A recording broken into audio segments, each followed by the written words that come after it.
Brought to you by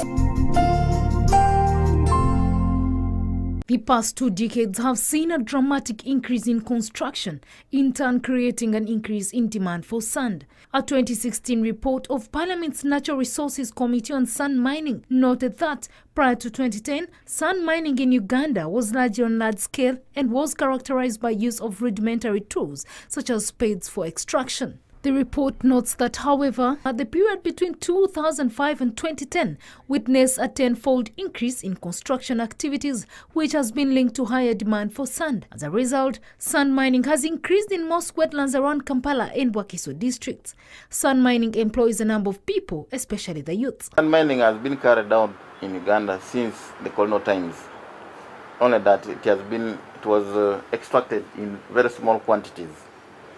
But during the last 5 years, we have attracted major development programs which demand huge quantities of sand. In wetlands around Kampala, mining is carried out using spades and hoes before it's ferried to construction sites by trucks. This mode of mining has raised concerns with fears of increasing environmental degradation. The problem that we have is in the nature of the sand mining. There is a lot of emphasis on extraction of the sand at the expense of the environment where the sand is removed from. And that is where our major worry is.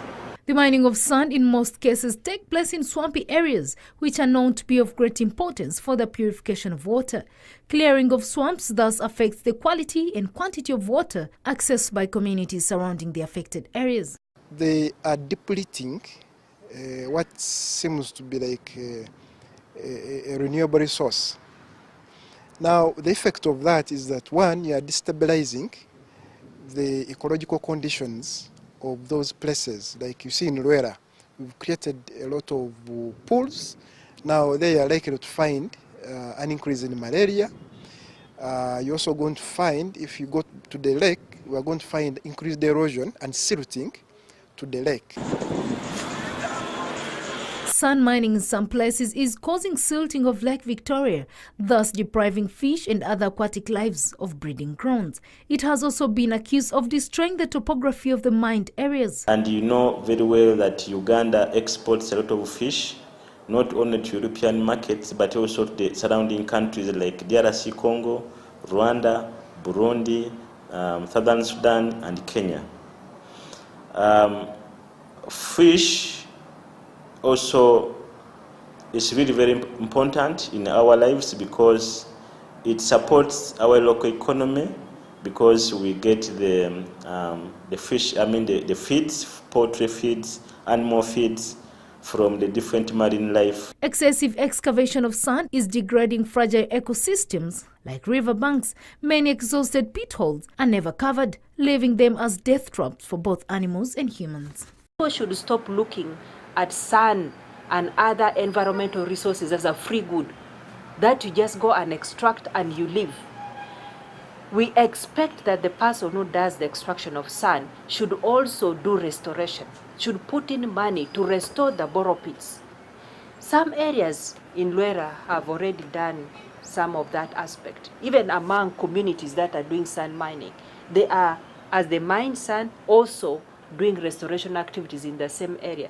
We advise that is better than trying to do sand mining over large spans of area and then thinking that you're going to come back to that area to restore. Controlling the mining of sand in Uganda may not be easy, as some of the land where these activities take place is owned privately. The National Environment Management Authority only issues licenses to miners, especially for big projects, but with lack of guidelines and regulations, much more needs to be done. Activists argue the country should consider alternative synthetic building materials to reduce the demand for sand. One of the alternatives is using the waste from rice husk. Actually, rice husk, if it is combusted in what they call it a topped reactor, we're able to produce substance which looks like cement, like clinker. So rice husk actually produces that substance, which would now act as a replacement to sand. Actually, in some of the Eastern Europe, this is happening in Southern Asia. It's happening. Activists also called for gazetting of specific areas for mining sand. This, they argue, should be followed with issuance of mining licenses to players.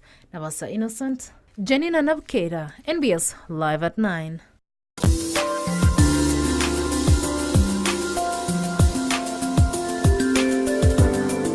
Brought to you by